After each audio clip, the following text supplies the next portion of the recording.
today I have several keto cookbooks for you that are available at the Bay County Library to check out. While I don't personally follow this diet, this seems to be a very popular topic with our patrons, so hopefully you might be interested in this too. The first book is titled Keto in an Instant by Jen Fish. This cookbook gives you 80 keto-friendly recipes for the pressure cooker or Instant Pot. It's divided into sections based on what type of food.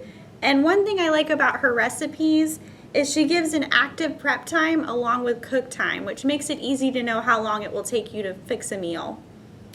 The spicy bacon green bean toss sounds great. It's on page 74. And I'm also curious to know if the weeknight shrimp gumbo can really develop enough flavor with only a cook time of 8 minutes in the pressure cooker. Because gumbo's got to have a good roux, so I don't know about that, but it's something to try.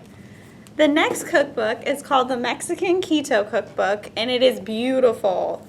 It's by Tori Borelli. It has a helpful chart on page 22 that covers what foods to eat and what foods to avoid when you're following the keto diet. This cookbook is text heavy, but that's because the recipes are very detailed with notes that provide definitions of cooking terms or tips for that particular recipe, like things to do for that particular one. The Baja Style Fish Tacos recipe on page 163 offers multiple cook options and sounds delicious. There are many other keto cookbooks options available for checkout at your local library. These are just a couple others.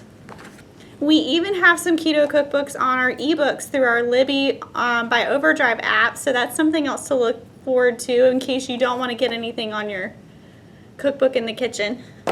There are many other keto cookbook options available at the library. Visit our website at www.nwrls.com to search the library catalog. See you guys next time.